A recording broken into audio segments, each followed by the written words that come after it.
You are listening to the Superpower Radio Show with your host, Brenda Major, Mia Dawson. And guys, we are so excited. We're making history today. We have our first return guests. We knew we had to have Matt and Cathy Feely back on. You kind of left us with a cliffhanger wondering about what was going on with their little guy, Madden. And so if you happen to listen to the show when we first had them on, then you know about their love story, about their adoption story. And we left off with you guys really talking about your advocacy for your kids. So first of all, welcome back to the show. Thank you so much. We feel like super special to be the first ones to be asked back. Yeah. So thank you. Yeah. So how are the kids doing? It's amazing. We were just saying before we came on the air that, oh my goodness, this year is going by so quickly.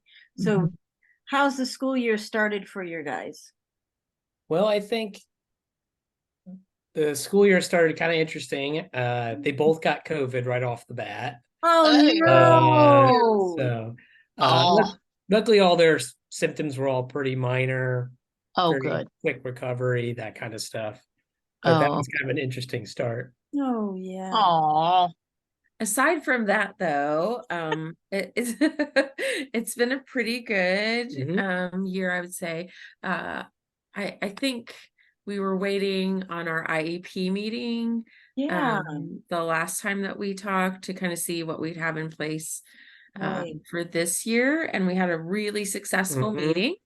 Really good. I know you have to walk us through that, because so many of our listeners are, they have questions about the IEP. They're not sure what to ask, what to expect. So just kind of walk us through a little bit of that.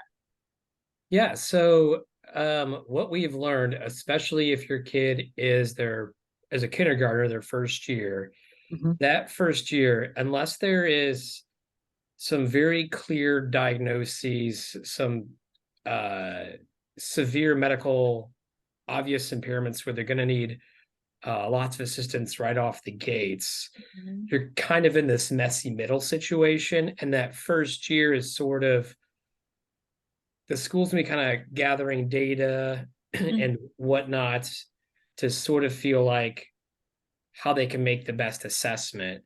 But as parents, you have to kind of advocate and shepherd towards that direction if you strongly feel your kid needs some extra support. And we both felt we were debating on doing an extra year of preschool or going right into kindergarten and seeing what unfolds there. And in our case, I think it worked out well that we didn't do an extra year of preschool and we did kindergarten, because not only is Madden the youngest going into kindergarten, but we knew that he would need some sort of extra support. We just didn't know what and why. Right. He already came in with the speech therapy part, but the other, we knew he needed more help in school, like with academics and staying on task. And so that first year is kind of gather the data. If we would have done an extra year of preschool, if there was no clear medical diagnoses that would really help direct the school or be a major impact on these meetings with the school, we would have been the same spot we were and had a whole year of just kind of gathering data. And our goal was to either have an extra year of kindergarten or some major support in place, such as like a shared aid, or maybe some like one-on-one sessions, not the whole day, but for 20-30 minutes. And we ended up with the IEP meeting, we ended up getting pretty much everything that we could have asked for. We got the extra year of kindergarten. We got the shared aid, where it's him and like 3 or 4 other kids in class that share like a special ed aid that kind of floats between them 4, as well as a special ed teacher spends a little one-on-one time about twice a day for like 20-30 minute sessions to kind of help them kind of catch up. So that's been exciting. You have to have the medical So you're saying you needed the medical first, correct, Matt? Like you needed that medical, or how? Because I know with us, I was trying to see, because I know we needed the medical for. We didn't really need it. It helped. Let me use that word. It helped. Yeah. Help's probably the best word. I would Yeah. say. So if it's a kid first coming into like kindergarten, for example, and I'm just thinking on our school district and our experience, I feel like let's just use some like examples. Like if there was a intellectual disability or Okay. a spectrum, and I'm not too sure on the correct words to use, so Fine. bear with me if That's it's fine. That's autism or fine. spectrum. But if you had those diagnoses going in and you contact the school ahead of time, you're already going to be set up with IEPs right from the get-go, meetings to kind of, so in the beginning of the school year, that first 30 days, there's going to be a focus on getting that support, which also makes sense. You know, if someone who has a major hearing or vision assistance that's needed too as well. Sure. I see what you're saying. Mobility, yeah. But for kids like Madden who have ADHD and he has a stutter with his speech, the ADHD part, it was sort of like, oh, you know, he's just one of the youngest in the kindergarten, you know, class, you know, because you know what I mean? And Yeah, yeah. And it's like, no, we've known since like 3, like he's been behind on key milestones. Yeah. But yeah, so what kind of helped was after that first quarter, when we met with the teacher, like we were very honest, even before the parent-teacher conference prior to school starting for kindergartners. We were very open with the teacher too as well. And by that first quarter, we gave him that opportunity, but we knew too as well. I mean, he's coming home with blank school worksheets and stuff like that on a consistent regular basis. Yeah. Okay. You know, so, and we knew that he had the ability to at least try it, you know. And so that's where you kind of have to start that process is as soon as you're seeing that major milestones and you already kind of knew, that's where you kind of turn over to Kath, because I can chit chat all night. Yeah, I would say we had to specifically ask for evaluations to be done on him that first year, because they were like, oh, let's give him some time. He's not as bad as some of the other kids in the class. And we're like, okay, we don't want to compare him to others. Like, these are benchmarks he should be meeting. He's not. His teacher's concerned. We're concerned, you know. So we did have to speak up and say, we really want to have him evaluated for whatever supports he might be eligible for. You are absolutely right. I think when your kiddo falls in that middle, like what you said, they kind of get pushed over. Like it's not as bad, and if it doesn't seem as severe, you have to go in almost with guns blazing. I hate to say that, but you have to, because you're seeing something, and you know if you don't get it caught in the beginning, it's going to be so hard afterwards for them to catch up. And so you're right. And I'm so glad we're talking about this tonight, because we're even Brenda and I have even spoke about talking about more about the school and education in 2024, and talking to parents, because I know they're having a hard time with advocating, especially if they're in that middle where they're not really doing, it's not really that bad, but it's okay. And it's kind of hard to get them the services. Yeah. I think that the key words that I learned, not being, but neither one of us having a K through 12 education background, was is to ask for your kid, at least for our school district. I'm not sure if this applies throughout the state or many states or just our local district, is if you specifically ask for your kid to be evaluated for services and if an IEP plan is needed.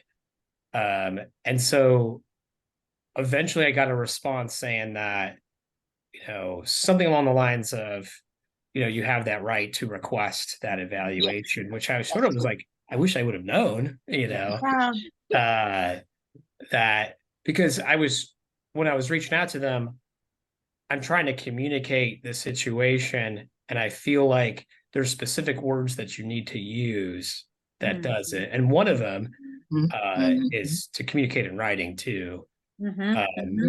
That's probably the biggest.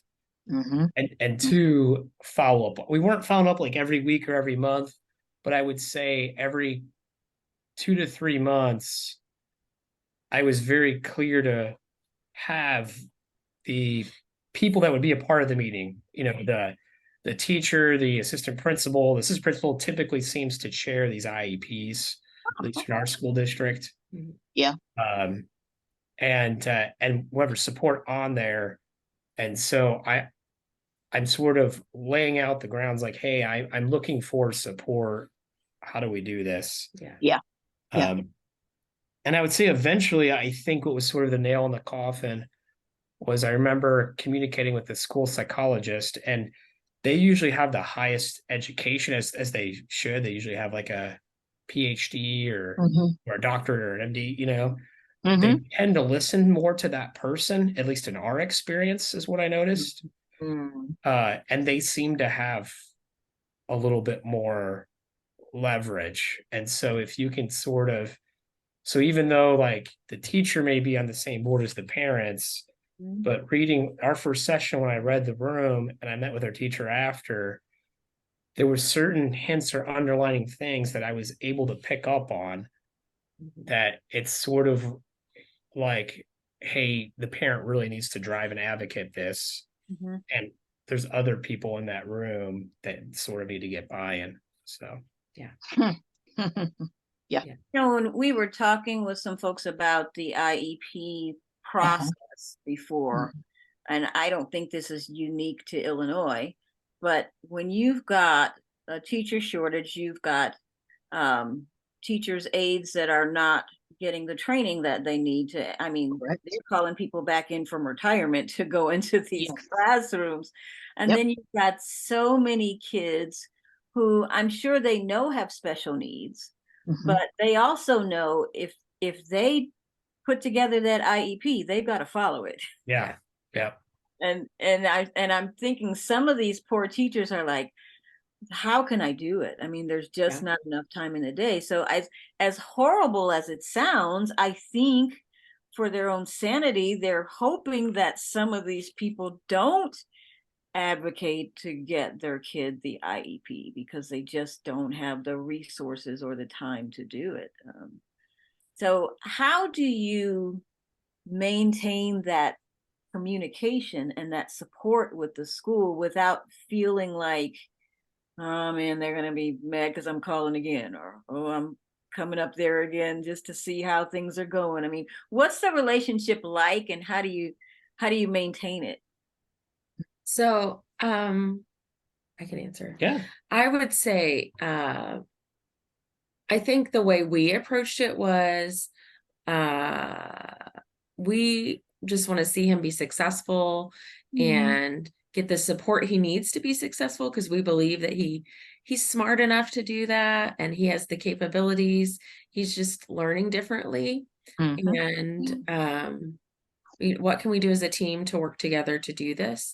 And I think that was kind of a refreshing approach for them, because sometimes they're trying to convince parents that their child needs support services. That's and true. So they're trying to really work hard to be like, no, your kid actually needs to be pulled out and to be in the special ed classroom a couple of times a day, or needs to be pulled out to work with the social worker, or whatever it might be. And so we just really tried to approach it with lots of grace. Like, we're the expert on our kid, and you guys are the expert on the services that you can provide. And so how can we all work together to help him to be successful? I bet that's a refreshing relief for some of the folks that you're dealing with at the school, to look at it that way, that you both have that vested interest in the kid, wanting your child to be successful. Yeah. And, pooling together that, I think that cooperation is probably so critical, because as you said, there are parents who are, whether they're in denial or don't know how to advocate or don't know if they should advocate. I mean, there are people who still believe that, kids who have challenges will just grow out of it. Yeah. Mm-hmm. Or like, he's a boy, he just has lots of energy. Like, Yeah. no, this is more than that, right? Like, yeah, he does have a lot of energy, but yeah. So, and I think we not only approach it with grace, but also just try to approach it like we're expecting services, like, Okay. Yeah. but not in a forceful way. So I think we were the How do squeaky you do wheel, that? How do right? you deal with that balance? Because I think what you said was so key is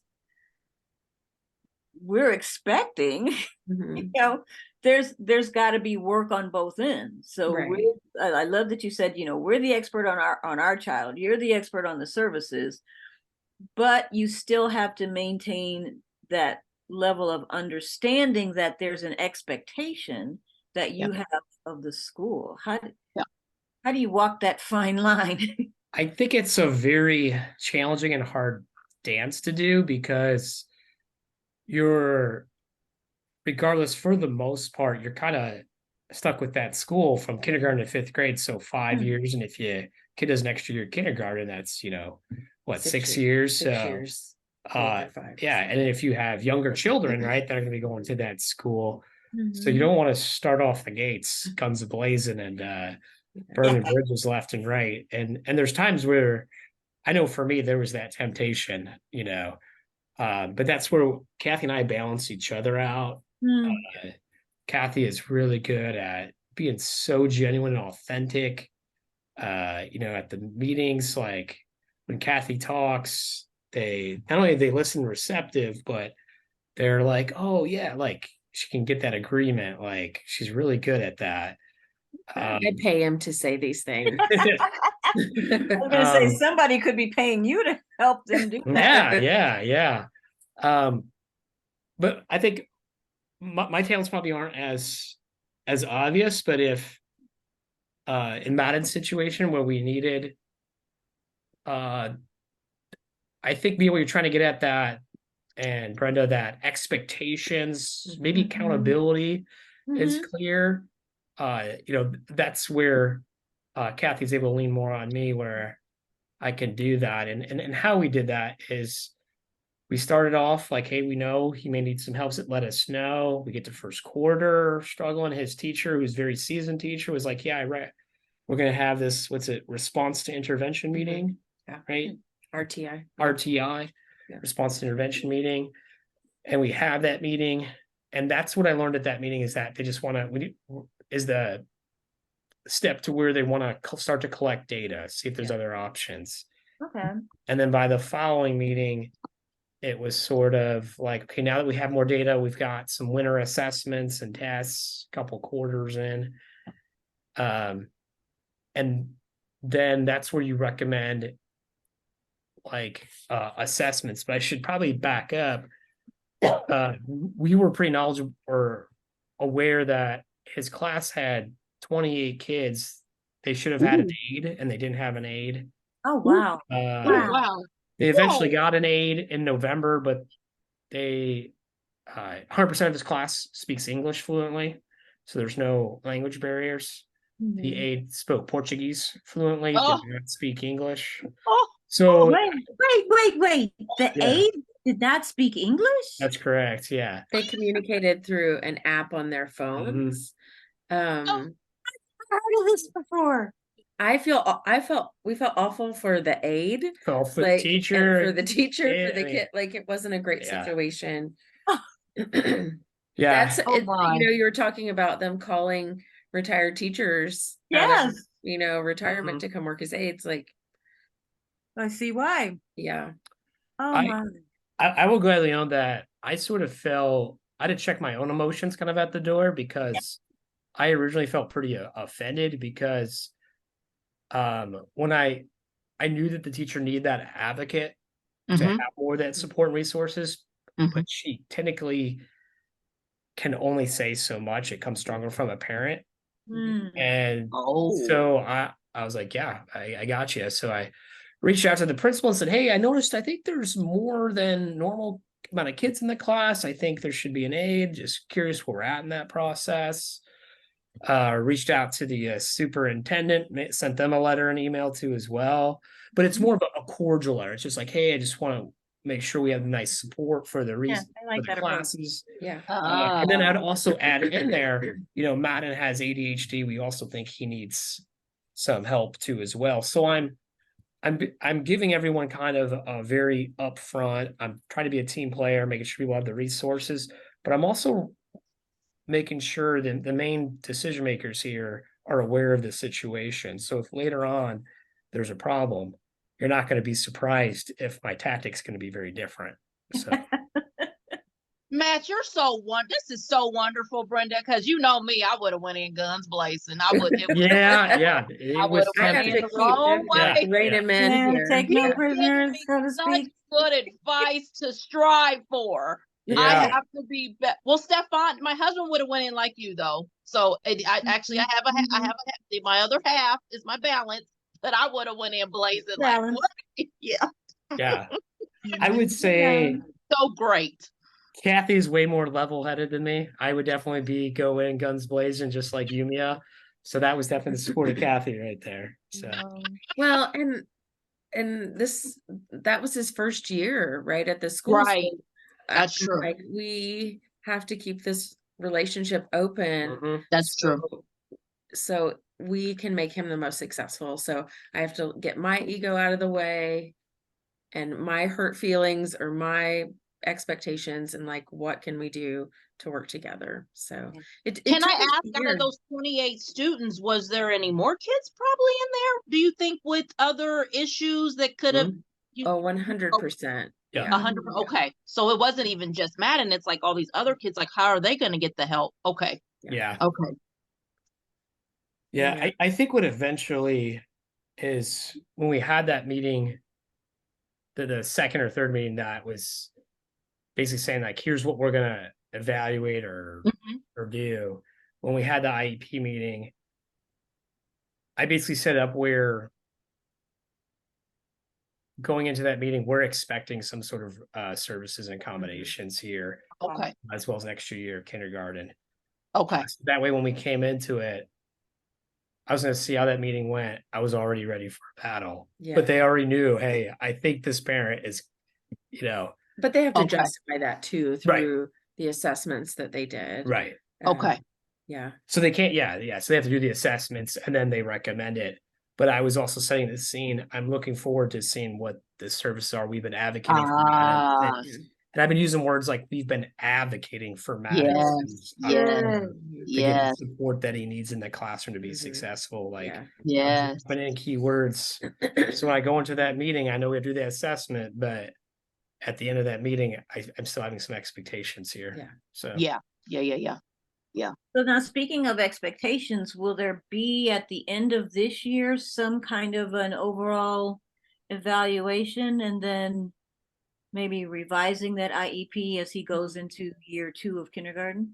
Yes, absolutely. They don't have to do the assessments every year, because the assessments that they did were pretty in depth, talking about, cognitive ability and all kinds of different things they assessed him for. Yeah. And so there are goals for all of the areas that we wanted to see improvement for him on. And so we already have our meeting set up for in the spring to renew his IEP, and hopefully we'll need to set new goals by then. That's the hope. We can already see a huge difference. He brings home work that's completed and attempted. Yeah. And we've had our first family conference with the teacher. He has a different kindergarten teacher this year who's been phenomenal with him, and he is really working with him, even like on social things. Like, well, he really likes to play with these two kids, but I've been putting him in some smaller groups to help him to get to know some other kids better in the group or in the class. And so we really have valued, we definitely value him this year and helping him to kind of even see those things that a teacher wouldn't even have to look at, right? Not necessarily academic, but like the social and emotional wellness for him as well. Yeah. That's awesome. And he does have a lot more support. So Madden has a shared special ed aid with him and like 3 or 4 other kids. Right. So the teacher's not just there by themselves with 4 other kids that have some extra needs like Madden. There's a special ed aid. And then Madden gets taken out twice during the day for like 30 minutes In a small group. Kind of do some more cool extra time. Yeah. But the IEP I learned is got to be reviewed every year, and then they have to do an assessment, at least for our school district, every 3 years. Okay. Sounds reasonable. Yeah. So now, how's big sister Leela doing? She's great. She just got in trouble. So. Yeah. Oh no! I don't know if you want to bust her out onto all of our listeners. No. Now, how old is she now? What grade is she in? She is in 5th grade. She'll be 11 in just a couple of weeks. We just found out from her teacher that if she raises her math score just a little bit on her final testing, they do tests, like standard math tests. By the end of the year, then she can be in honors math in middle school. So excited for her about that. And she applied to be a part of this leadership group for 5th graders, and she got into that. So she's doing great, I think. Yeah, and she did that all on her own. So she came home and was like, I want to fill out my job application to be on the leadership. I was like, job application, all right. Leadership application, okay. That's tremendous. Yeah. So I've been so engrossed in listening to you guys, and I'm trying to like, oh shoot, I just looked at the time. But I do want to can't believe it.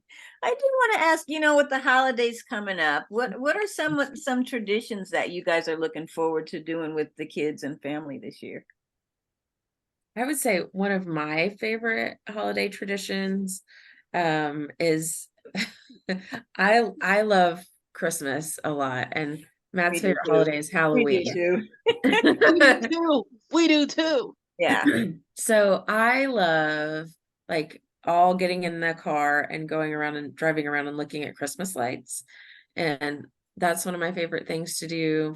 Sometimes we take hot chocolate with us, and we're in cozy clothes and like that. So I love to do that. We love to go to Christmas Eve service at our church together. And then usually we come home after that and make breakfast for dinner. So fun.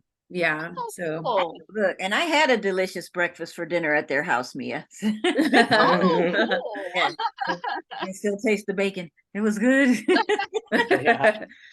Yeah. So I don't know you love Halloween. That's your I do like Halloween. He's Halloween. Okay. I felt like this Halloween was different. Leela was getting too old and too cool. It had to be around trick-or-treating. She's got a big group of I call it her posse. She's got a group of friends. Oh wow. That we're around the neighborhood. It only gets worse from here. Yeah, that's what I'm hearing. So it was really cold, and Madden did about four houses of trick-or-treating, and he was like, I'm cold, can I go inside? And I was like, I understand. Yeah. Oh my goodness. Well, we are again so thrilled that you guys could join us again. And I'm gonna say it now, we're gonna have you back. All right. Happy to come back. Know when. But thank you. Happy holidays to you. Yes.